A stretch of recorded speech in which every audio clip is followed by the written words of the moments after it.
Welcome વિદ્યાર્થી મિત્રો. BSc same 5 physics 503ના આ 5th લેક્ચરમાં આપ સૌનું સ્વાગત છે. હવે આપણે અત્યાર સુધી આગળના 4 લેક્ચરમાં રિજિડ રોટેટર મોલિક્યુલ એના સાયલન્ટ ફ્યુચર બાદ મોલિક્યુલર રિક્વાયરમેન્ટ કેવી હોવી જોઈએ, મોલિક્યુલ કેવો હોવો જોઈએ કે જે કેવો હોય અથવા એનું સ્ટ્રક્ચર કેવું હોય તો અને તો જ રોટેશનલ સ્પેક્ટ્રા આપણને પ્રાપ્ત થાય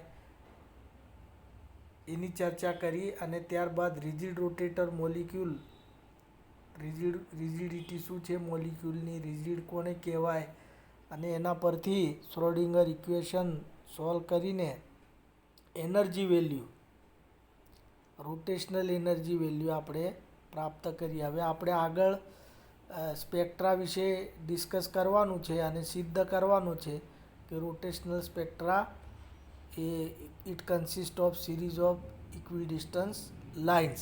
પણ એ આપણે સિદ્ધ કરીએ પહેલાં થોડી ઇન્ટરેસ્ટિંગ વાત કરીએ કે જે મેં પહેલાં કરવી જોઈતી હતી પણ એ મને યાદ ના આવ્યું. હવે કરીએ આપણે. તો આ જે સ્પેક્ટ્રા છે ને એ અત્યંત મહત્ત્વનું ટૂલ કેમ છે? તો નાવા ડેઝ તમે જુઓ, આ જે મેં એક સ્પેક્ટ્રા બતાવ્યો છે એબ્સોર્પ્શન સ્પેક્ટ્રા, કિર્ચોફ ફ્રોનહોફર લાઇન્સ આમાં દેખાય છે. એટલે જે ઇલેક્ટ્રોમેગ્નેટિક વેવ છે એમાં ઘણી બધી તરંગ લંબાઈઓ, ગેમા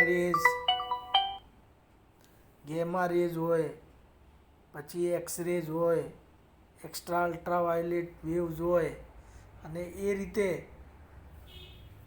અલગ અલગ પ્રકારની તરંગ લંબાઈઓ, અને એ તરંગ લંબાઈના ઇન્ટરવલ અનુસાર એ આપણે એને નામ આપ્યા છે. ગેમા, એક્સરે, એક્સ્ટ્રાવાયોલેટ, અલ્ટ્રાવાયોલેટ, પછી 6000થી 4000થી 7000 એંગસ્ટ્રોમ એ વિઝિબલ લાઇટ, રાઈટ, જે આ તમને દેખાય છે.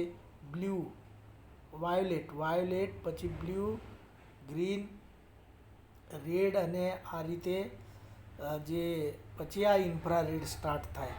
તો એના વેવલેન્થ પણ તમને દર્શાવેલા છે. તો જે તરંગ લંબાઈનું શોષણ થાય, આ સૂર્યનો સોલાર સ્પેક્ટ્રમ છે.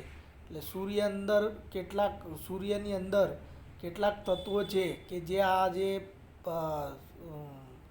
શોષણ કરે છે એ તરંગ લંબાઈનું. એટલે એ જે વેવલેન્થ છે એ એબ્સોર્બ થાય તો ત્યાં એબ્સોર્પ્શન સ્પેક્ટ્રા આપણને પ્રાપ્ત થાય. દાખલા તરીકે આજે સોલાર રેડિયેશનમાંથી આપણને જુદી જુદી વિઝિબલ તરંગ લંબાઈઓ પ્રાપ્ત થાય. તો આ વનસ્પતિ જે છે તમે જુઓ કે એ સૂર્યપ્રકાશની હાજરીમાં ફોટોસિન્થેસિસ પ્રોસેસ થાય છે, એટલે ક્લોરોફિલ નામનું તત્વ એમાં આવેલું છે અને એ આ શોષે છે અને ગ્રીન લાઇટ ઇમિટ કરે છે. બાકીની બધી તરંગ લંબાઈઓ એમાં શોષાઈ જાય અને ગ્રીનનું રિફ્લેક્શન થાય છે, ઇમિશન થાય છે. એટલે આપણને એ વનસ્પતિઓ ગ્રીન દેખાય. ગ્રીનમાં પણ એ જે થોડોક કલરમાં ડિફરન્સ લાગે આપણને, dark green, right, light green, તો એ બધાનું કારણ એ જ હોય છે કેટલા પ્રમાણમાં કેટલું શોષાયું, તો એની ઓળખ થાય આપણે. અને દુનિયાના આ જેટલા પણ પદાર્થો છે એ પદાર્થોને ઓળખવા માટે, કારણ કે દરેક પદાર્થ એકબીજાથી જુદો છે, બધા જ પદાર્થ, અને જો સ્પેક્ટ્રા સરખો મળે તો બે પદાર્થ એક જ હોય. તમે વિચાર કરો કે કુદરતમાં જે પદાર્થો બનતા હોય છે એમાં કંઈક ના કંઈક થોડોક ડિફરન્સ આવે જ, કારણ કે તત્વોના લીધે પાણીનો તફાવત હોય, બીજનો તફાવત હોય, એના ગ્રોઈંગનો તફાવત હોય, એટલે તરત આપણને પહેલાંનું ના જુદું. નહીંતર તો પછી એક સરખું પરિવર્તન જેને કહેવાય ને એ આપણે ઓળખી ના શક્યા હોત. આજે દરેક વસ્તુમાં જે કંઈ પરિવર્તનો થઈ રહ્યા છે એ પરિવર્તનો સારા કે નરસા એ અર્થઘટન પછી કરવાનું રહે, પણ પરિવર્તન એમાં થયું એ આપણને ખબર કેવી રીતે પડે? દાખલા તરીકે વૃક્ષ છે તો એના પાંદડા વધારે ડાર્ક ગ્રીન થયા એટલે પરિવર્તન થયું. પહેલાં આછા ગ્રીન હતા. તો આવી રીતે એ કરી શકાય. પછી આ સ્પેક્ટ્રમનો ઉપયોગ સેટેલાઇટમાં ખૂબ થાય. ઇન્ફ્રારેડ સ્પેક્ટ્રોસ્કોપી જેને કહેવાય, એવા કેમેરા, ઇન્ફ્રારેડ કેમેરા સેટેલાઇટમાં મૂકીને આપણે ફાર્મિંગમાં, એગ્રીકલ્ચરમાં, હોર્ટિકલ્ચરમાં આ બધાનો ઉપયોગ કરી શકીએ. એ જે ચિત્રો લઈને એના કલર પરથી એ પાક કેવો છે, રાઈટ, એમાં કેટલા ટકા પોષક તત્વો હશે, પ્રોટીન કેટલું હશે, ક્યારે એનું હાર્વેસ્ટિંગ કરી શકાય, રાઈટ, એનું રાઈટ પીરિયડ, જેથી કરીને પ્રોટીનની માત્રા વધારે આવી. તો 1991-92માં જ્યારે સુપર કોમ્પ્યુટરની વાત થતી હતી ત્યારે એ જે સેટેલાઇટમાં ઇન્ફ્રારેડ કેમેરાથી આવેલા ચિત્રનું સુપર કોમ્પ્યુટરથી એનાલિસિસ કરીને એવા ડેટા મળેલા કે પંજાબમાં લગભગ જે ઘઉંની ખેતી થાય છે એનું એનાલિસિસ કર્યું અને એના એનાલિસિસ પરથી એવું કેલ્ક્યુલેશન કરવામાં આવ્યું કે એના પ્રોટીનની માત્રા અને એની કિંમત કાઢવામાં આવી. જો કે આ ત્રીજા દિવસે અથવા આપેલા દિવસે જો એને હાર્વેસ્ટિંગ કરવામાં આવે, ઘઉં લઈ લેવામાં આવે તો એમાં પ્રોટીનની માત્રા ખૂબ વધારે આવે અને એ જે પ્રોટીન જે છે એની બચત આપણે કરી કહેવાય ને એનું કેલ્ક્યુલેશન કર્યું તો લગભગ 400 કરોડ રૂપિયાનો માલ આપણને મળ્યો વધારાનો. જે આપણે પાસે નોલેજ ના હોય, આ સ્પેક્ટ્રોસ્કોપીનું એનાલિસિસ કરીને જો આપણે ન કરીએ અને ઘઉં લેવામાં 1 દિવસ, 2 દિવસ, 3 દિવસ મોડું કરીએ તો એમાં જે પ્રોટીન ઓછું થઈ જાય તો એ આટલું નુકસાન થાત. તો આ રીતે સ્પેક્ટ્રોસ્કોપી એ બહુ જ અગત્યની બ્રાન્ચ છે સાયન્સની. અને હવે તો તમે જાણો છો ફોરેન્સિક લેબોરેટરીમાં વગેરે ક્રાઇમ રેટ ઓળખવામાં, કોઈ વ્યક્તિની ઓળખ કરવામાં એ બહુ અત્યંત ઉપયોગી છે. અને જ્યાં ત્યાં હવે માણસને ઓળખવા તો ફિંગરપ્રિન્ટ એ બહુ અત્યંત ઉપયોગી થઈ ગયું છે, કારણ કે ફિંગરની પ્રિન્ટ આવે એટલે કોઈ પણ બેની સરખી હોઈ જ શકે નહીં. એટલે એનું કારણ આ સ્પેક્ટ્રા જ છે. તો સ્પેક્ટ્રા એ એક આગવી ઓળખ ધરાવે છે. દરેક વસ્તુ એકબીજાથી જુદી કેવી રીતે પડે છે, કેમ જુદી પડે છે, કેટલી જુદી પડે છે, એમાં પરિવર્તન કેવું થઈ રહ્યું છે વગેરે આ તમને ખ્યાલમાં આવે. તો નેક્સ્ટ ચિત્રમાં તમે જુઓ તો આપણને આ પદાર્થો જુદા જુદા ફ્રૂટ્સ મળે છે, વેજીટેશન મળે છે. તો આ જાંબુ છે, તો જાંબુ ડાર્ક બ્લુ છે, રાઈટ. પછી આ ગ્રીન છે, કારેલા ગ્રીન છે. તો કેમ ગ્રીન દેખાય છે? આ બ્લુ, ડાર્ક બ્લુ દેખાય છે. આ લીલા મરચાં દેખાય છે, રાઈટ. તો આ એ લીલો કલર. તો આપણા આંખ જે છે ને એ દ્રશ્ય વિભાગની જે તરંગ લંબાઈ છે એને સેન્સ કરી શકે છે. તો આપણી પાસે આ 5 પ્રકારના સેન્સર છે આપણી બોડીમાં, નેચરલ સેન્સર કહેવાય. એક તો આંખ છે, વિઝિબલ લાઇટને સેન્સ કરે છે, એટલે એ સ્પેક્ટ્રા જ લે છે અંદર. અને એ જે તરંગ લંબાઈઓ છે એનો જે અનુરૂપ જે કલર હોય એવો એ પદાર્થ બતાવે છે, એમાંથી જે ઇમિશન આવે છે તે બતાવે છે. એવી જ રીતે કાન જે છે તો એ સાઉન્ડની ફ્રીક્વન્સી છે, તરંગ લંબાઈ એને સેન્સ કરે છે. આપણી જે સ્કિન છે એ ઇન્ફ્રારેડને સેન્સ કરે છે. આપણી ચામડી છે ને એ દ્રશ્ય વિભાગના જે વિઝિબલ લાઇટ છે એને ના જોઈ શકે, પણ આપણી આંખ ઇન્ફ્રારેડને જોઈ શકતી નથી, પણ આપણી જે સ્કિન છે એ ઇન્ફ્રારેડને સેન્સ કરી શકે છે. આપણને તરત જ વોર્મનેસ, ગરમનેસ, હોટનેસનો ખ્યાલ આવી જાય છે, રાઈટ. ગરમી દેખાય નહીં પણ ગરમી અનુભવાય, એટલે એ સ્કિનથી આપણે એનું સેન્સર આવે છે. તો આ રીતે જે સ્પેક્ટ્રોસ્કોપી છે બહુ જ અત્યંત ઉપયોગી છે. સેટેલાઇટ કમ્યુનિકેશનમાં કેવી રીતે પોસિબલ બન્યું તમે જો વિચાર કરો તો આપણા પૃથ્વીની આસપાસ જે બંધારણ છે એ એટમોસ્ફિયરમાં H2N2O2 જેવા વાયુઓ રહેલા છે. તો આપણે એમ કીધું કે ઇન્ફ્રારેડ જે છે ને એ એનું શોષણ કરી શકે નહીં. તો આ આપણા માટે સારી બાબત છે. કેમ? તો આપણે માઇક્રોવેવ સેટેલાઇટ ઉપર મોકલીએ અને ત્યાંથી પાછું આવે તો એટમોસ્ફિયરમાં આ જો H2N2O2 વગેરે અણુઓ જો ઇન્ફ્રારેડનું શોષણ કરત તો આ કમ્યુનિકેશન જ પોસિબલ નહીં થાય. પણ નેચરે જ એવું ગોઠવ્યું છે કે જે હોમોન્યુક્લિયર મોલિક્યુલ H2N2 એટમોસ્ફિયરમાં હોય O2 રાઈટ, તો એ માઇક્રોવેવનું શોષણ કરી જ શકે નહીં, એટલે ટ્રાન્સમિટ થઈ જાય અને પાછા રીટ્રાન્સમિટ થાય ત્યારે બી શોષણ કરે નહીં. એટલે આપણને એ કમ્યુનિકેશન અથવા તો અનેક પ્રકારના ઇન્ફ્રારેડ ચિત્રો, માઇક્રોવેવના ચિત્રો, માઇક્રોવેવનું સંદેશ વ્યવહાર, ટેલિકમ્યુનિકેશન એ પોસિબલ બની શકે. જો એટમોસ્ફિયરમાં પોલ્યુશન વધારે આવે તો આ મુશ્કેલ બનત આપણા માટે. આ મુશ્કેલી એ રીતથી વધત કે આ કમ્યુનિકેશન જે એટમોસ્ફિયરમાં CO2 વગેરે, SO2, સલ્ફર ડાયોક્સાઇડ વગેરે જો ખૂબ ધુમ્મસ વધી જાય, પોલ્યુશન વધી જાય તો આ શોષાય અને આપણને આ કમ્યુનિકેશનમાં પ્રોબ્લેમ થઈ શકે છે. તો અત્યંત આ મહત્ત્વનો વિષય છે ઇન્ફ્રારેડ સ્પેક્ટ્રોસ્કોપી. જમીનના અંદરના પેટાળમાં રહેલા પણ ઓઇલ વગેરેને પણ શોધમાં આ કામ આવે. તો ફરી ક્યારેક આપણને ઇન્ટરેસ્ટથી આ વાતનું ચિંતન કરીશું. હવે આગળ મહત્ત્વનો વિષય જે છે, આગળ આપણી જે થિયરી ચાલતી હતી એમાં now the solving of this rigid rotator Schrodinger equation gives the result that eigen functions psi are single valued, finite and continuous only for certain values of E.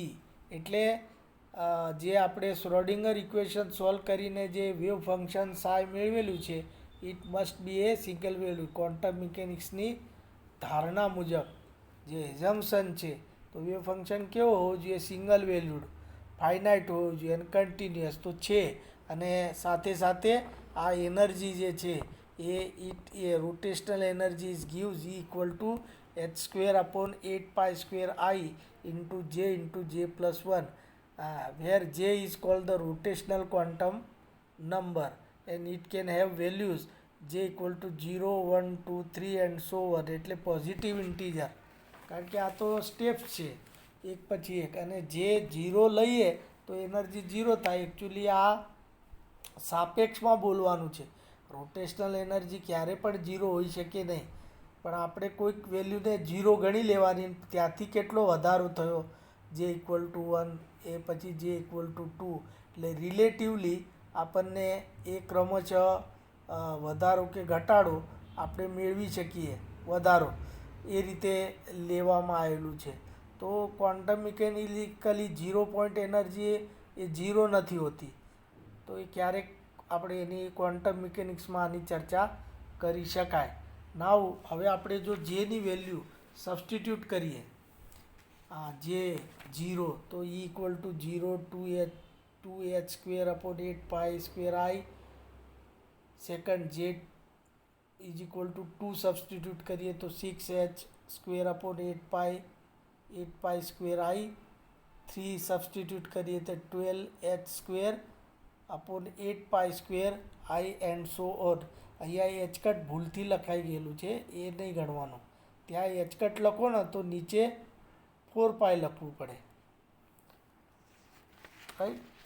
નીચે 2π, કારણ કે 2πનો સ્ક્વેર લીધો છે એટલે 2π ફક્ત લખવું પડે જો એચકટ લખીએ તો. વી હેવ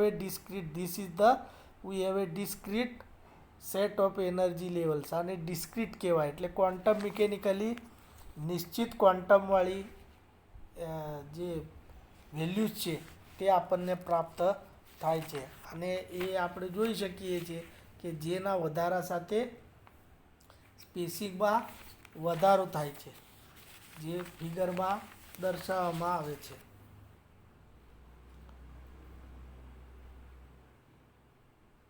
એ આપણે આગળ ફિગરમાં દર્શાવીશું. પણ બિફોર ધેટ તમે એના વેવ નંબર ઇક્વેશન તારવવું છે.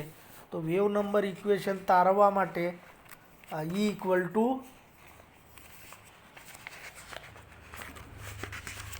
HF, E equal to HF લઈએ. હવે વેવ નંબર ઇક્વેશન ઓબ્ટેન કરવા માટે આપણે જાણીએ છીએ કે E equal to HF, frequency equal to C upon lambda, અને 1 by lambda is equal to wave number. અહીંયા છે F J. F J is the wave number according to value of J. તો સબસ્ટિટ્યૂટ કરીએ આપણે આમાં, તો F J is equal to B into J plus 1 per centimetre, દરેક સેન્ટીમીટરમાં. Wave number એટલે 1 સેન્ટીમીટરમાં રહેલા વેવના નંબર્સને આપણે વેવ નંબર કહીએ છીએ. દાખલા તરીકે કોઈ એક તરંગની તરંગ લંબાઈ 0.1 સેન્ટીમીટર હોય તો એનો વેવ નંબર 10 થાય પર સેન્ટીમીટર. એટલે 1 સેન્ટીમીટરમાં 10 તરંગો આવેલા છે એવું તારણ નીકળે. તો આના પરથી આપણે F J is equal to B into J plus 1 per centimetre, where B equal to H square upon 8 pi square I C, જેને આપણે રોટેશનલ ક્વોન્ટમ નંબર કહીએ છીએ. હવે આપણે આનામાં વેલ્યુ મૂકીએ એફજેની, તો એફજે વેલ્યુ સબસ્ટિટ્યૂટ કરીએ એફજેમાં, તો જે ઇક્વલ ટુ 0 1 2 3 વગેરે સબસ્ટિટ્યૂટ કરીએ તો we have FJ is equal two 0 2b 6b 12b and so on. તો આના પરથી આપણે કહી શકીએ ધ એચ જે ઇન્ક્રીઝીસ, the spacing between rotational level ઇન્ક્રીઝીસ. તો એ ઇન્ક્રીઝિંગ સ્પેસિંગ છે એ આપણને બતાવી શકીએ. તો એ અહીંયા આપણે આ સ્લાઇડમાં બતાવેલું છે, તમે જો 0 2b 6b 4b 20b. તો જેના મૂલ્યમાં જેમ જેમ વધારો થાય તેમ તેમ આ જે બે રોટેશનલ લેવલ છે એમની વચ્ચે સ્પેસિંગમાં પણ વધારો થાય છે. હવે માનો કે આ એનર્જી લેવલ વચ્ચે ટ્રાન્ઝેક્શન થાય. ટ્રાન્ઝેક્શન એટલે એનર્જી એબ્સોર્બ થાય, ઇન્ફ્રારેડ રેડિયેશનનું એબ્સોર્પ્શન થાય, એટલે જે એનર્જી લેવલ હોય એમાં એ જેટલો ક્વોન્ટમ શોષાયેલો હોય એ રીતે લેવલમાં વધારો થાય. તો એમાં માનો કે ટ્રાન્ઝેક્શન લઈએ આપણે, આને કહેવાય ટ્રાન્ઝેક્શન, સંક્રાંતિ. તો એ ટ્રાન્ઝેક્શનમાં બે લેવલ વચ્ચે આપલે થતી હોય જે વેવ નંબરની, એ વેવ નંબરને આપણે ન્યૂ કહીએ, અને આ બે લેવલને ડમી તરીકે દર્શાવે. Now when a transaction taken place between an upper level J dash and lower level J double dash, the wave number of the absorbed radiation is given by nu equal to f J dash minus f J double dash. J dash is greater than J double dash. આ રીતે આ transaction થાય. હવે આને આમાં value substitute કરીએ, F J dash equal to B into J dash,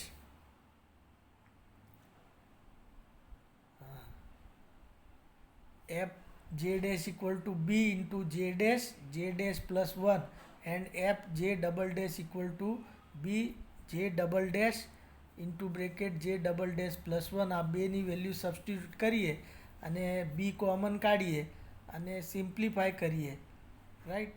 તો અને નાવ હવે પ્રશ્ન એ છે કે જે ડેશ કેટલો લઈ શકાય. તો જે ડબલ ડેશ માનો કે આપણે 1 લીધો,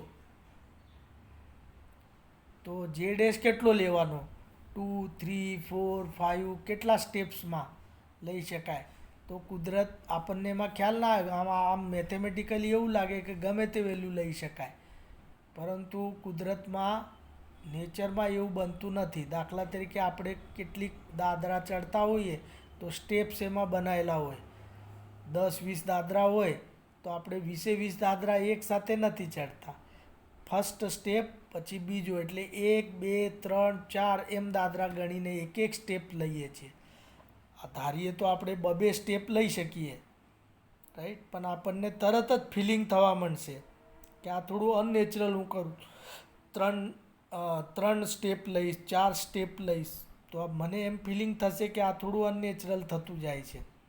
અને મિનિમમ જે છે એ ઇઝી કમ્ફર્ટેબલ સિચ્યુએશન, તો મિનિમમ ક્વોન્ટમ લેવામાં આવે તો એટલે એને સિલેક્શન રૂલ કહેવાય, રાઈટ. તો ઝાડમાં પણ તમે જોઈ શકો છો, પાંદડા આવે છે તો એક પાંદડું આવે પછી બીજું પાંદડું, એક આખું મોટું થયા પછી બીજું આવે એવું નહીં, એક ફૂટે એટલે બીજું, એટલે એક જ ચાલુ રહે એમ, એટલે પૂર્ણાંક જ હોય, એ જે અપૂર્ણાંક કુદરતમાં હોતો નથી. તો અહીંયા આપણે by quantum mechanics the selection rule for the transaction is delta J equal to plus minus 1 લઈએ.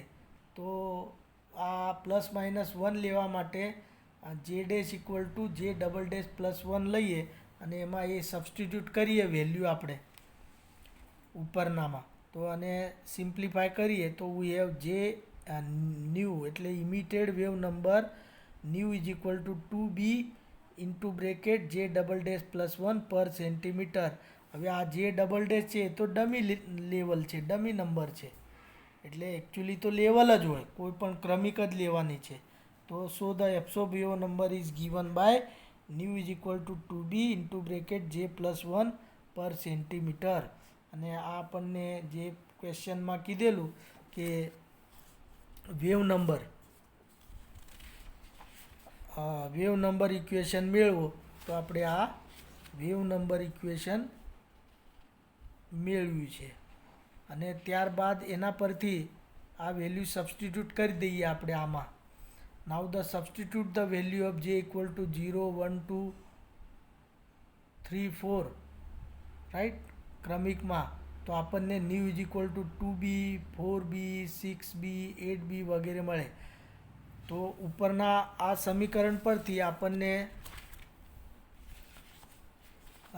ખ્યાલ આવે છે કે absorption spectra of rigid rotator is consist of equidistance lines, right, having spacing between them is 2b.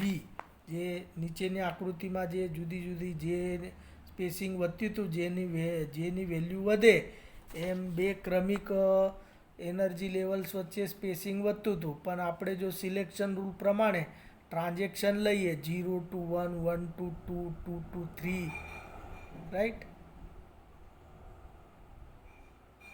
આ મારા ડ્રોઈંગમાં mistake છે,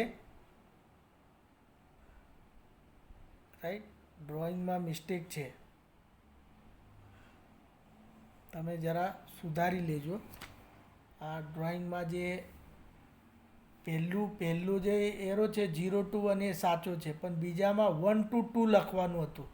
એટલે આ જે નીચેનું છે એ કરેક્ટ કરો એમ, આ રીતે નહીં, આ થોડું ખોટું છે. આમાં હું નેક્સ્ટ કોઈક લેક્ચરમાં તમને આ બતાવી દઈશ. તો 2b 4b 6b 8b આ બે ડિફરન્સ આવે, એટલે 6 અને 12, રાઈટ, આ 12 અને 20નો ડિફરન્સ લેવાનો છે. એટલે નીચે અહીંથી જે લાઈન 12 થી 0 સુધીની લાઈન છે ને એ ડ્રો કરવાની નથી, રાઈટ. તો એ કરેક્ટ જરા કરી લેજો. અને આમાં 6b થી 12b એટલે 6b ડિફરન્સ થયો. હા, પછી 2b થી 6b એટલે 4b ડિફરન્સ થયો. તો તમે જુઓ તો ક્રમિક 2b જેટલો ડિફરન્સ આમાં આવી રહેલો છે. તો 2b જેટલો ડિફરન્સ લઈને આપણે આ કમ્પ્લીટ કેલ્ક્યુલેશન સિદ્ધ કરી શકીએ કે આ rotational spectra is consist of series of lines, equidistance lines having spacing 2b. તો આ એક પ્રશ્ન પૂર્ણ થયો. હવે આ જે કેટલીક ટર્મ્સ છે વધારાની, એ ટર્મ્સની આપણે ડિસ્કશન કરી શકીએ. તો નેક્સ્ટ લેક્ચરમાં આપણે અથવા તો અત્યારે જ લઈ લઈએ. આ જે એન્ગ્યુલર મોમેન્ટમ કેટલીક ટર્મ છે જે આપણે ક્લાસિકલ મિકેનિક્સ પરથી આપણે લઈ શકીએ. તો રોટેશનલ એનર્જી કેવી રીતે આપવામાં આવે, ઈ ઇક્વલ ટુ આ કેલ્ક્યુલેશનમાં અને મોલિક્યુલના કેટલાક ગણતરીઓમાં આ સૂત્રો કામ આવે જે આપણે જાણીએ છીએ. તો ક્લાસિકલ મિકેનિક્સ પ્રમાણે અથવા અત્યારે ક્વોન્ટમ મિકેનિકલી રોટેશનલ એનર્જી તો આપણે પ્રાપ્ત કરી મેળવી, ઇક્વલ ટુ h²/8π²i જે ઇન્ટુ જે પ્લસ 1 જૂલમાં આવશે. આ એચ જે છે એ પ્લેન્ક કોન્સ્ટન્ટ છે. તો 6.62 × 10⁻34 જૂલ સેકન્ડ, અથવા સીજીએસ એકમમાં લઈએ તો 6.62 × 10⁻27 અર્ગ સેકન્ડ લેવાનું. એ રીતે મોમેન્ટ ઓફ ઇનર્શિયા નીચે છે આઈ. તો એનો એકમ એમકેએસ એકમ કિલોગ્રામ મીટર સ્ક્વેર થાય, અને સેન્ટીમીટર લેવું હોય તો કિલોગ્રામના ગ્રામ કરવાના અને મીટરના સેન્ટીમીટર કરવાના, એટલે ગ્રામ સેન્ટીમીટર સ્ક્વેર એકમમાં એનું કેલ્ક્યુલેશન કરીને મૂકવી પડે. સિમિલરલી ક્લાસિકલ મિકેનિક્સમાં આ એનર્જી કેવી આ રોટેશનલ ક્વોન્ટમ મિકેનિકલ છે, અને ક્લાસિકલ લખીએ તો E = 1/i ઓમેગા સ્ક્વેર. તો આ બંને સરખી જ થવી જોઈએ. આપણે કોઈ પણ યંત્રથી ગણતરી કરી હોય, ટૂલ ગમે તે વાપર્યું હોય, પણ જવાબમાં એનર્જીમાં થોડી ફરક પડે, એટલે આ બોથ શુડ બી ઇક્વલ. તો આ બંનેનું કમ્પેરિઝન કરીએ તો આપણને ઓમેગા પ્રાપ્ત થઈ શકે. અને આપણે આ બીજું પણ જાણીએ છીએ, angular momentum L = I omega, અને angular momentum I omega. Omega જ્યાં આગળ ઓમેગા એન્ગ્યુલર ફ્રીક્વન્સી છે, I મોમેન્ટ ઓફ ઇનર્શિયા છે, તેથી ઓમેગા બરાબર √2I/E આ પ્રાપ્ત થાય. અને આનું સબસ્ટિટ્યુશન કરીએ તો L = √2EI મળે, અને એના પરથી ઓમેગા =L/I થાય. therefore =H/2πi √j/j+1, અને આ બધાનું સબસ્ટિટ્યુશન કરીએ તો ઓમેગા એટલે 2πf ફ્રીક્વન્સી. તો રોટેશન ફ્રીક્વન્સી કેટલી પ્રાપ્ત થાય તો ω/2π, અને ઓમેગાની વેલ્યુ સબસ્ટિટ્યુટ કરો. હવે જેમ રોટેશનલ લેવલ હશે, J = 0, 1, 2, 3, according to that rotational frequency radian પર સેકન્ડ યુનિટમાં આપણને પ્રાપ્ત થશે. તો આ રીતે આ જે રોટેશનલ સ્પેક્ટ્રા અને એની કેટલીક ટર્મ છે, rotational frequency, angular velocity, angular frequency, rotational energy for different states, right, angular momentum L વગેરેની કેલ્ક્યુલેશન, અથવા મોમેન્ટ ઓફ ઇનર્શિયાનું કેલ્ક્યુલેશન કરી શકાય, અથવા ઇન્ટરન્યુક્લિયર ડિસ્ટન્સ એટલે બે ન્યુક્લિયસ વચ્ચેનું અંતર કેટલું છે એનું પણ કેલ્ક્યુલેશન કરી શકાય.